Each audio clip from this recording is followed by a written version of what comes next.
And now, with huge changes in Washington that were referenced last night by the President of the United States, it looks as though RFK Jr. will be handling a lot of the basic medical research and strategies moving forward for the next 4 years. Here he is, Dr. Michael Daignault. Now, before we get started, Dr. Daignault, you are going to be with us regularly, which we're very happy about. Yes, we're very happy about that. I'm excited. But we wanted to get a name for your segment, and eventually I'll get like some production done around the name, but we couldn't decide on the name.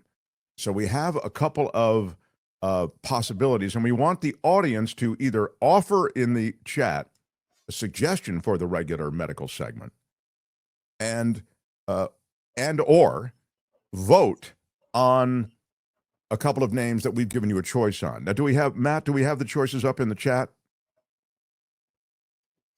I'm guessing that's yes, no. That would be a yes or no. No is whenever I hear I don't hear Matt, but whenever there's a delay, I'm guessing the answer is no. Do we have him? Kim, do you know anything about this? I don't know anything about it. I do like the options, though. What are the options? On call. Mm-hmm. On call is one of them. Vital signs, I think, was one. Vital signs and on call. Those are the two. And Matt is going to put together we're taking suggestions in the chat, so if you have any, bring them on. Yeah, Matt was muted before, so we couldn't hear it, but I'm sure he was I kind of like the idea of using the word stat. Yeah. In the title. Do you? Like, you know, yeah. Yeah, you know, it's funny, like when you watch all these medical shows, like the old ER show and then the new show, The Pit on Max, I mean, and even like Grey's Anatomy, I mean, the overuse of the word stat. 2 rounds of epi, stat. I mean, the amount of time that I've actually said that in 10 years of working the ER, I mean, maybe 1 or 2. It just sounds so like contrived now if you were to use it. And people would probably laugh if I was like, you know, I need this blood draw, I need this antibiotic stat. People would be like, whoa, take it easy. So he needs to calm down. Cameo says the waiting room. It should be called the waiting room. I've seen a doctor's update. I've seen vital signs again. Seems to be vital signs is good. I agree. Vital signs is pretty good. I don't think that you can really beat Dr. Phlegm is what Phineas said. No. That's not okay. What? But before we move into measles, can I ask the good doctor a question? Sure. I like it. Kim asks no questions to anyone and is barely interested in anything on the show. So this must mean that this is something really, really good. I'm excited about this segment. I don't want to stand in your way. Go ahead, Kim. Go. Kim, how are you? All right. This is pivotal journalism right here. Have you watched the TV show The Pit? Yeah, no, I mentioned that earlier. I watched the first episode a couple weeks ago, and I've been telling friends and family it is the most accurate representation of what a daily shift is, for sure, above and beyond. The craziness, the constant interruptions, especially. There was a study recently that in an average shift, an ER doctor makes 10,000 decisions. Yeah, I believe it. Like, because you're constantly thinking, what do I do next with my time? Which patient do I see next? Which test do I order? Which consultant do I call? And that goes on for the whole 8 to 10 hour shift. It's nonstop. You're always, especially as an attending. Mm-hmm. Yeah. Do you feel like the representation of having a PTSD, especially in emergency medicine from COVID, is valid? And do you think that enough is being done in real life to help medical professionals through it? No, it's a great question. And they ended that first episode where he was walking through the waiting room and had that flashback to COVID. And, you know, it's definitely something that we still think about every day. Certainly, to answer your question, and not enough has been done to talk to healthcare workers about what we've been through. I think a lot of us probably talk about it personally, hopefully with mental health and therapists that are available. But that episode really kind of drove it home for me. Yep. And, you know, to take your question a step further, you know, I've had conversations lately with friends and associates, you know, in light of what's happening with, RFK Jr. at HHS and everything. And there's still so much angst in this country towards doctors and people that work in public health that's coming from the COVID pandemic. And I remember the first month, like March 2020, one of my colleagues in Burbank said, he's like, you know what? This is finally going to be the time where people go back to trusting doctors and public health officials again. And there was certainly a lot of support for us at the beginning, but then, that kind of dwindled. And, recent studies, you look at how many Americans like mistrust physicians in public health. And, there's certainly a lot of work that feels like we have to do to regain that trust. But at the same time, again, going back to answer your question, I feel like there's so much unresolved PTSD and stress that we went through during that time, where we had to show up to work every day when most people were furloughed or working from home. And I had no idea what I was walking into any shift. Yeah. I mean, the reality of that horror, I can call it that. I mean, when you're having to, wear a hefty bag because you don't have the PPE you need. I mean, it's a, isn't that what it was? PPE, personal protective equipment. PPE, yes. So I think we all lived it. I mean, we're all like, holy, well, you saw it in New York as the regular shift changes were greeted with applause, et cetera. So I think it's a good question about the PTSD. I want to get you to the thing that's going to give us PTSD in a couple of years, which is the stuff that's going on now. So as you watched, just because it just happened, as you watched the new President Trump, speak about what was going on in relation to RFK Jr. and to that which RFK Jr. will be in charge of. And it's in the last couple of days that RFK Jr. has made some public statements as well about, for example, the measles outbreak. I wonder if you can give us some takes on some of that. Right. So I think it was on Monday we awoke to find that op-ed that he had published in Fox News coming out in support of the MMR vaccine. And I think a lot of people were shocked, because here's a guy who has made his life about, trying to correlate MMR vaccines, other vaccines with autism, and all his supporters were just floored. Like they didn't know what to do with themselves, because he literally came out and said, we need to people need to get vaccinated to protect themselves against measles. But then if you look in that op-ed, buried within that, he does reiterate this personal choice about the vaccine. And I think that was kind of like it was a bit of a backslide for me, because again, he's not recognizing the point of vaccines. It is personal. It is a personal choice. It's personal protection. But the point of vaccines is public health, to protect everybody in the community. You're not just doing this for yourself. You're doing it for your elderly neighbor. You're doing it for your immune compromised cousin. And I think he missed that point with that bit of a backslide. And then a couple of days, or just the last couple of days, we had a pre-taped interview that he did on Fox, where he was talking about the government's response to measles in West Texas. And again, he's promoting cod liver oil because it has vitamin A, which has been shown to help treat severe pneumonia. And he mentioned budesonide, which is an oral steroid that's used to being treated kids with severe measles in West Texas. And then he mentioned clarithromycin. So he's mentioning all these treatments that are sort of, making it sort of downplaying how effective the MMR vaccine is, an ounce of prevention versus a pound of treatment. And there's a couple of things we need to point out, because a lot of people are talking about vitamin A and cod liver oil and stuff like that. So the CDC, the WHO does recommend high dose of vitamin A in some cases for severe measles, like the measles that causes pneumonia. There is evidence that works. Cod liver oil has vitamin A, but not anywhere near the amount of vitamin A that you need for it to be therapeutic. And he's mentioning these other treatments, the oral steroid, the antibiotic. You have to remember, if we're giving oral steroids or an antibiotic, that means these kids are very sick with measles, such that they have a subsequent bacterial infection like pneumonia that's requiring an antibiotic like clarithromycin. These kids are super sick. And so again, it's like it's like he'll mention something and then he'll backslide and mention treatments to make it seem like if you get measles and you're hospitalized, it's okay because we can treat it. And that's not the right message.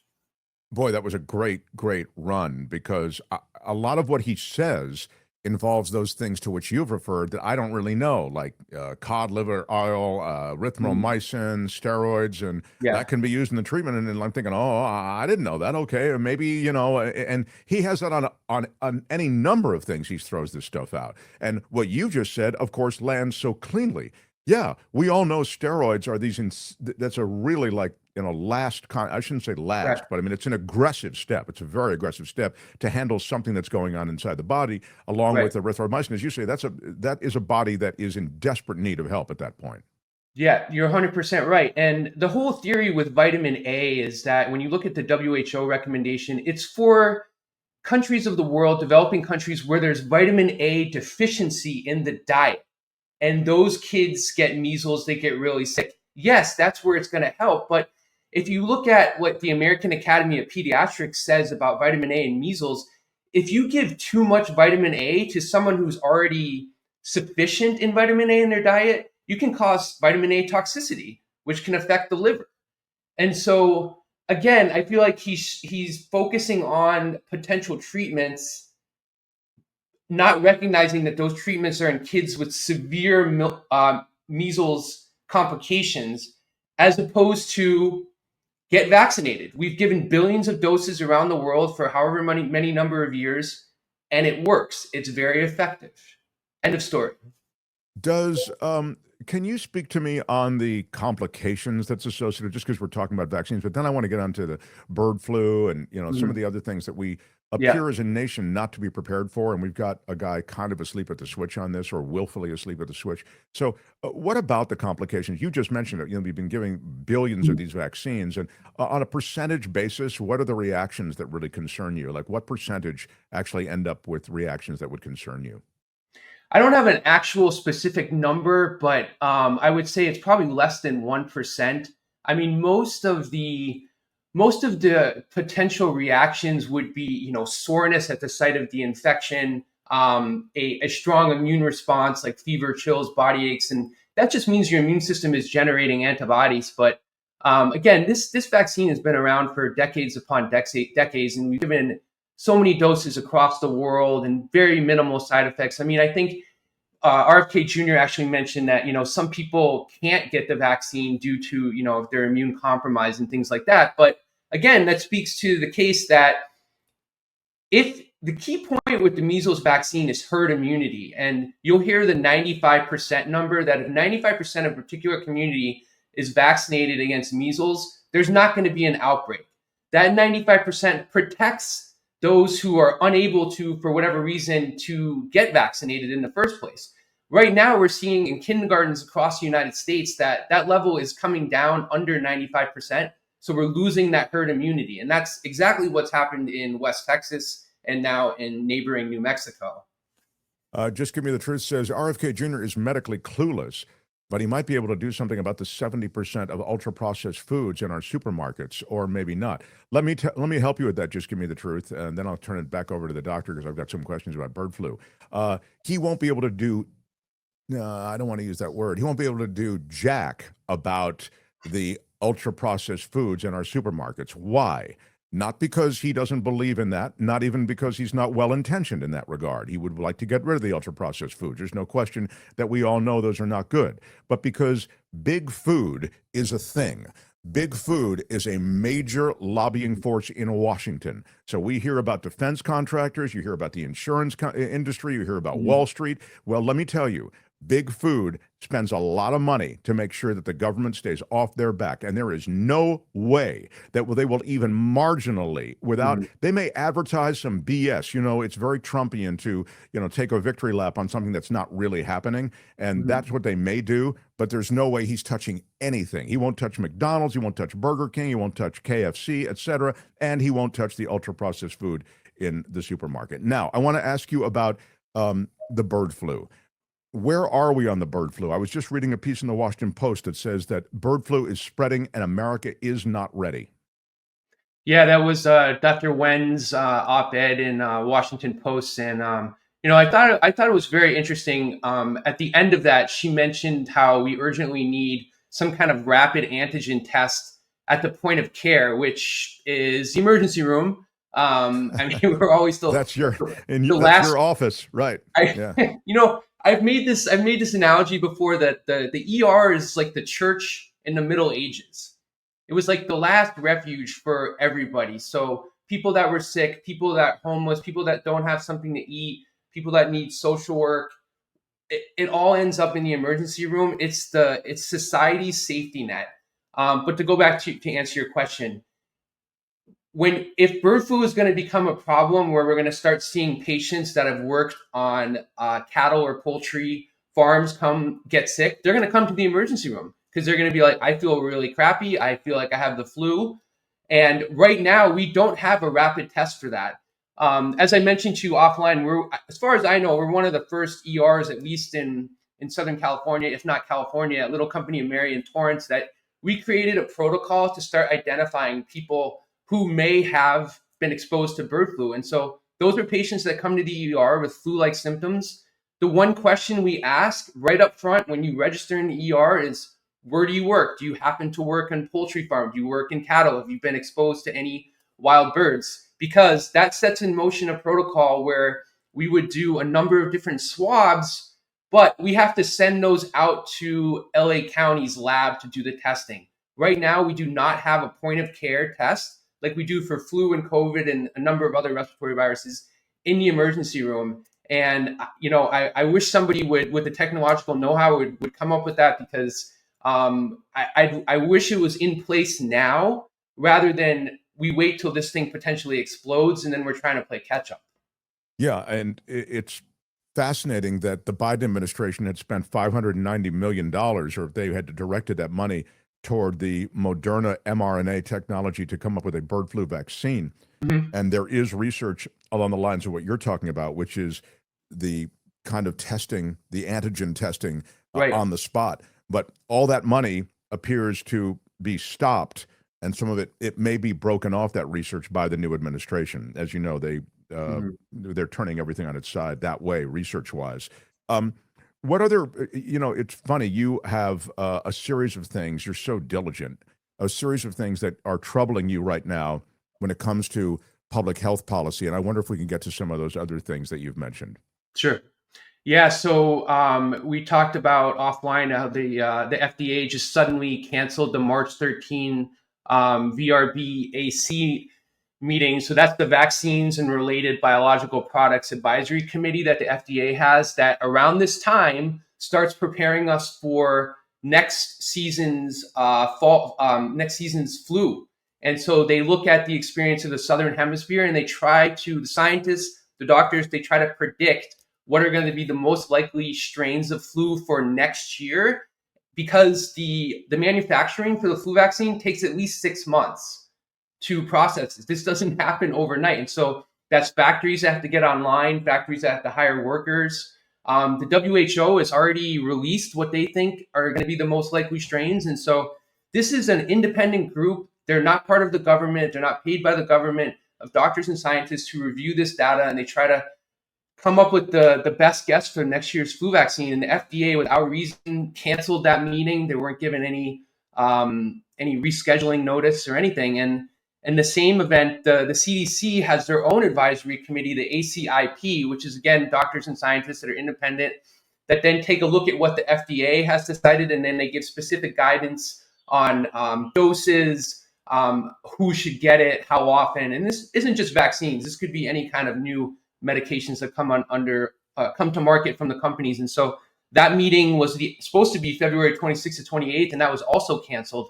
And so it makes me really nervous, because what if we don't have recommendations for a flu shot for next year? Like, what are Americans supposed to do? I mean, it's almost going to be like the states are going to have to unilaterally order these doses for their population and go. And I don't think the states have you can tell me, I'd ask you, do the states have the monies? I don't think the money is there. No.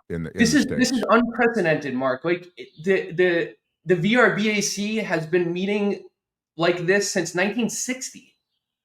And this is the first time it was canceled. So Can I you? don't think we really know Yeah. how it's going to work.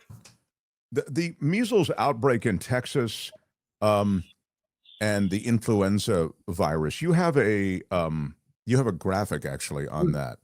Walk Yeah. us through this. These are hospitalization rates on the Mhm. left, and the condition, of course, is just influenza and measles. Go ahead.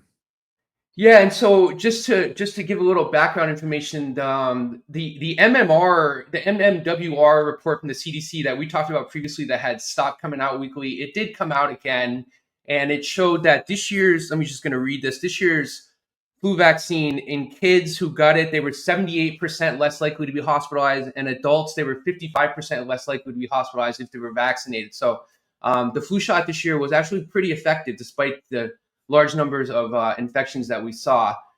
But I just wanted to show people the stark contrast. So obviously, there's been millions of cases of influenza already this year, and the rate of hospitalization, that means you have severe flu, is only 1.29%. But if you look at measles, specifically in West Texas, even though there's only been about 160 cases, 14% of those kids required hospitalization because of how sick they got. So I just wanted to show people how dangerous measles is, that even though it doesn't have the sheer number, the sheer volume of cases that flu does, if you get measles as an unvaccinated kid, you have a very high chance to be hospitalized. And to go back to answer your other question, the long-term effects, even if you survive, I think somewhat of 30% of kids end up with encephalitis, which is brain swelling, deafness, loss of vision. So, a lot of people that are anti-vax in RFK's group there have said, it's okay to get measles, like get the natural immunity, even going so far as doing those measles exposure parties where they exposed their kids like it was chicken pox. I mean, it's just wild because your chances of your kid getting very sick are high. That's alarming. I mean, that's really alarming. The other Mm-hmm. thing from a policy standpoint, as it concerns medicine, is sort of our disposition to a number of things. You sent us another graph, which I thought was interesting. It speaks to sort of the outreach, the health outreach worldwide. Can you speak to this? This is the cutoff in funding, essentially, and what Yeah. this cutoff in funding will, from a ripple effect standpoint, would actually expose. Yes, I don't know if you saw the news today, but the Supreme Court actually ruled that the federal government has to pay what it was promised under USAID funding. So that Right. was They appropriated that money already, and the Supreme Court saying that that right. money has to be So spent. that was interesting. I was happy to see that because I just wanted, this was something I put together over the weekend. This is, the amount of GDP that we spend on global health is less than 1%. And the stuff that we're spending it on, for somebody that worked in global health for a number of years, particularly in HIV/AIDS, is unbelievable. So, for example, PEPFAR, that was started by President Bush. And that was a huge initiative to bring treatment, HIV/AIDS treatment, antiretroviral treatment, to millions of people across the world. And right now, a lot of these people that are on these treatment protocols, 20 million, that's at risk. And particularly, let's look at something else like Ebola right now. Like responding to outbreaks of Ebola, particularly in sub-Saharan Africa, I mean, it's very important. We help fund that. We help support the staff that has to deal with that. They're looking at testing for vaccines and other treatment. In addition to food aid that we provide and like prenatal and fortified food for pregnant women across the world, and malaria, of course. I mean, we're going to see an increase in malaria cases and probably Ebola. The rest of the world. But just I want to just, I'm sorry to interrupt you, but I wanted to put it in the context of the selfish American who doesn't give a crap about these countries. There are places, and of course they're underdeveloped, and of course they have problems, and why are we helping them? And we should help our people at home, whatever. The reality is, a lot of what you just detailed, certainly Ebola, and certainly some of these infectious diseases, one of which we don't even have a name for yet, it's just a breakout in Africa, they do come and will come, if not handled through USAID over there, they will come over here, right, Doctor? Right. Or Yep. potentially. I mean, we're all connected. We all live in one big neighborhood. And you also have to remember that it's not so much about like taking care of the global community, which is, should be priority number one. it's just our funding for these projects is our soft power, right? So in areas of the world where if we were suddenly to leave, that leaves a vacuum for other countries like China, Europe, Russia to go in there and befriend these countries. And, we need friends, we need allies, and, funding. So let me just give you a quick example. Back in during the Cold War with polio, the U.S. and the Soviet Union worked together to eliminate their, sorry, it's not polio, it's their smallpox, eliminate their smallpox reserves. And then they went to developing countries where there was still smallpox and made sure that it was eliminated. And both countries went because the United States knew that if it didn't go to country A and Soviet Union went there, that country could potentially be a satellite country supporting Soviet Union during the Cold War. And so, that was a clear example of us working together for public health priorities, even though we had our political differences. This from MAGA Mars. He's our MAGA guy who's always in our chat. How many 100 years supports do we provide while, I don't understand what the wording's a little awkward, do we provide while ignoring cures found but kept hidden by Big Pharma? Can you speak to that conspiracy theory that somehow Big Pharma has the cure for everything, but they're keeping it down because they like giving us the pharmaceuticals that handle our illnesses? I say this is probably one of my biggest pet peeve when you have people that don't work in healthcare that criticize us for not talking about exercise, nutrition, sleep, everything you need to do to keep yourself healthy. I mean, I mention this to my patients all the time. And, a lot of doctors are just more than happy to just throw a medication, throw a pill at it. But I think it's important for people to know that we do talk to our patients about this. But unfortunately, a lot of time, the reality is that I will go through this spiel about how's your sleep? What do you eat? Do you exercise? And at the end of it, they'll ask me for a prescription anyway.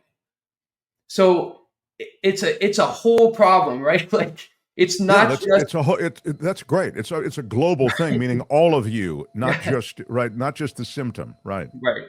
It's funny. I love that you put it in that context. Like, hey, dude, you've got the cure right there. It's in you. Get your ass to the gym or get off the heavy fattening foods or whatever. And look, it's a struggle for me every day. I really do struggle with it because I'm basically a lazy guy who'd just like to do an edible and sit on the couch and watch movies. But I mean, so I try to put myself in the game. All of us have to kind of, some people take to it easily, but the idea somehow that MAGA Mars is suggesting that somehow, there's secret cures for all these things, but the pharmaceutical companies keeping them from us. It's sort of absurdist. The other thing I would say on that argument, just generally, I don't know if you agree, but the pharmaceutical companies are going to make money on a cure. Okay, so if there is a cure out there, they're going to find it and they're going to sell it. And the last thing I would say about Big Pharma is, and I've said this before, but I think it's worth noting, it's not that Big Pharma does a lot of bad stuff. They own a lot of our politicians, but not everything Big Pharma does is bad. And one of the things that they do that is good is they come up with great pharmaceuticals to help us. And oftentimes we need that.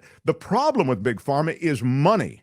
The cost of everything. So this is, again, my opinion, not yours, doctor, but my opinion is that we pay way too much in this country for these various treatments and these various pharmaceutical products that are offered to the rest of the world for a fraction of what we pay in the U.S. So that's your problem with Big Pharma. It's not some conspiracy about they've got a cure for cancer, but they're keeping it back because they like to sell you chemotherapy. No. That's not what's going on with Big Pharma. And it's a naive and frankly ignorant position to build that conspiracy. It's just BS. Now, speech over. I want to ask you lastly, if there's anything in this administration's posture that you're encouraged by, is that it's pretty grim as I see it from the standpoint of public health. Yeah, I mean, I think grim is a great way to look at it. It's funny you mention that because after the speech yesterday, I spent too much time, I think, just Googling on the internet, reading all the articles, looking for that grain of hope, to be honest. And then, I came across something else that Kennedy at HHS has now said that they're not allowing any kind of like public comment or discourse on decisions that they make. They threw out that rule as well. It just seems very authoritarian to me, what they're doing with public health. And, I hate to say it, but I just feel like things are going to get worse. And I think it's just so important well, let me just take a step back. I feel like as an ER doctor, someone who spends a lot of time promoting public health on this podcast, on TV, I feel like I'm always on the back foot. Like I'm always trying to say, no, wait, no, that's wrong. That's incorrect. That's misinformation. And I think we need a better strategy to be more proactive so that we're not always constantly responding to this flooding of the zone when it comes to public health and what these guys are trying to do. It is also a problem that we need federal government money on so much of this research and so much of this promising research. I mean, the development of so many strategies really can't be done without the deep federal pockets that we have. And so we look to the federal government. And I think there's an issue of trust. And that is something I suspect we'll be talking about in your future visits. But one of the things that's lost when I hear somebody from the Trump administration or Trump himself making comments about public health, I completely discard them. I think it's total BS. I don't believe virtually anything that they say. Now, MAGA people may come on here and say, oh, same thing with Biden. I didn't believe anything. Okay. But I'm telling you, there's demonstrable evidence that virtually everything this guy says is a lie. And so he could tell me that there's a cure for fill in the blank, or don't worry about COVID is what he said. It'll go away. There are only 4 cases. It's going to go away. He didn't want testing of COVID in this country because it made our numbers relative to the rest of the world, our COVID numbers, worse because we realized through testing that more people had contracted the illness. So, I mean, from that administration, I don't think you can engender a lot of trust in the public. Yeah, I mean, we're definitely at this crossroads right now, and we just have to. I think we just have to stay the course and keep, pounding the gavel about what we know about public health, and what we know is what we call evidence-based medicine. And when I mention a treatment or a vaccine, the way I was trained and the way I was taught in medical school was always revert back to evidence-based medicine. Like, what does a research study show? How good is that research study? Are there multiple research studies? Because that's what I think we need to drive home for people, is that, especially when you talk about COVID vaccine as an example, and everybody continues to say, well, it's new, it's experimental.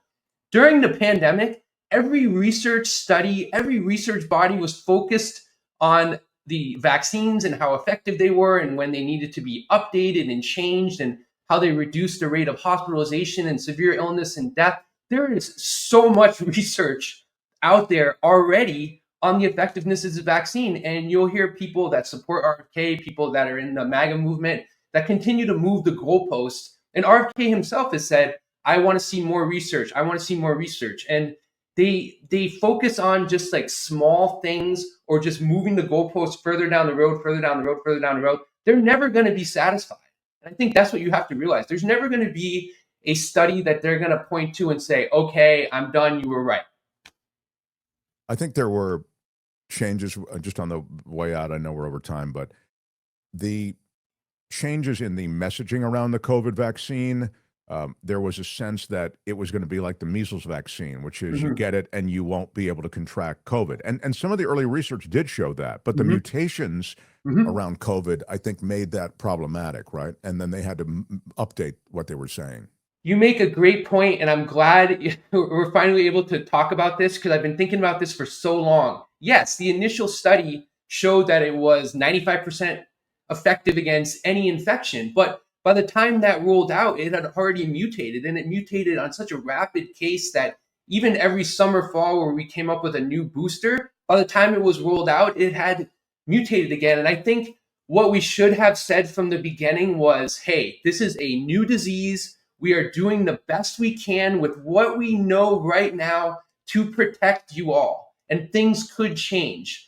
And we were accused of saying that, oh, you're just moving the goalposts. Initially, you said it prevented all infection. Now you're saying it just prevents severe illness and death. And, that is true, but that's just the nature of a pandemic, and how the disease is, the virus is reacting to our immunity from infections and vaccinations, and how the virus is mutating on its own. And I think if we could have just maybe said this is going to be a dynamic process from the beginning, right, maybe would have endeared more trust. That would have helped so much, because even like the 6 feet of distancing and where you wear the mask, that was all changing, and we're just not used to that. We're used to, here's the vaccine, you get it, 100% effective, and boom, see you later. And it was just the opposite. The landscape was changing. So I like that we visited that. All right, did we come up with a vote for Dr. Michael Daignault's, what does the crew think? Matt, were you able to put together a vote? Yeah? Yeah, it was 70-30. Let me see. Where poll? We have a poll going if you just joined us for Dr. Michael Daignault, who's going to be a regular here. I like vital signs. How did that do in the vital signs won the poll 70-30. I love it. And what was the other one? What was the other one again? It was On call. I'm happy with that. On call. Yeah, it was all so vital signs beats out on calls. We'll call it vital signs. I'll order some production, and you'll have a big intro, and you'll love it. And Kim has a question going out, don't you, Kim? Well, and by the way, Kim's never asked 3 questions to any guest that we've ever had on this show. So you are very people are my people. This is it. So I just had my son had an 11-year-old checkup, and I asked for all the vaccines because I have concerns that they might not be available. So even early, like the HPV vaccine, usually not recommended until after age 12, but at age 11, I requested it. And I asked the question because of Heather in the chat, who is under age 50, but only by a couple of years, and wanted to get the shingles vaccine, went in for it and was told, sorry, we only give it to people 50 and older. But with people having concerns about whether vaccines are going to be available, is there a way to kind of skirt those age limits and get those vaccines that we fear we may not be able to get when we are of age? No, it's a really good question. I think a lot of it comes down to, if you look at how the insurance companies decide what to cover for us, and it's not just vaccines, it's procedures like colonoscopies, for example, and that's based on recommendations from the associated group. So let me just use colonoscopy as an example, right? Like if you look at the public health guidelines that say colonoscopy should now be at 45. If for somebody that doesn't have any risk factors, if you're 42 and you try to go get a colonoscopy, your insurance is not going to pay for it unless your doctor can say, well, this person is high risk because such and such family member had it. And so I think to answer your question, you could probably get vaccinated or procedures that you want, and you would have to pay completely out of pocket. For your doctor. So it's an insurance issue more than right. A health Yeah, issue. I think it really comes down to insurance coverage, and there's sticklers for when they will do these things because especially a colonoscopy, costs a bit of money for an insurance company to sponsor that. Yeah, so. There's an anesthesiologist, there's a doctor, there's a whole process. By the way, Kim, don't get Jacob that. The shingles vaccine? No, the colonoscopy. No, the colonoscopy. He doesn't need that yet. Okay, but is it a legitimate concern that we might not have access to vaccines? Well, I wish I had the answer to that question. I mean, RFK Jr. has said that he's not going to take away, not going to prevent anybody who wants to get what they need to get for vaccines, but you can say that, but you can also make it very difficult for people to access that. So I think it remains to be seen what measures they're going to go to limit our access. Basically say, we're not taking them away, but we're going to make it very difficult for you to get them. Yeah. That's a possibility. And one of the ways they make it difficult is insurers no longer cover it. And so all of a sudden you have to pay out of pocket. You think twice before you get it, and maybe you don't get it at all. So Kim, I'm going to excuse the witness unless you have other. No, that's okay. All right, Kim. Well done, Kim. Kim, how are you? Very well done. I am. I'm grateful for this relationship and for your takes on so many things. And I guess it's called Vital Signs. We'll get you an intro and an outro. But for now, thank you. If you're in Los Angeles, you can find Dr. Michael Daignault on Fox 11 there. He's a regular medical reporter.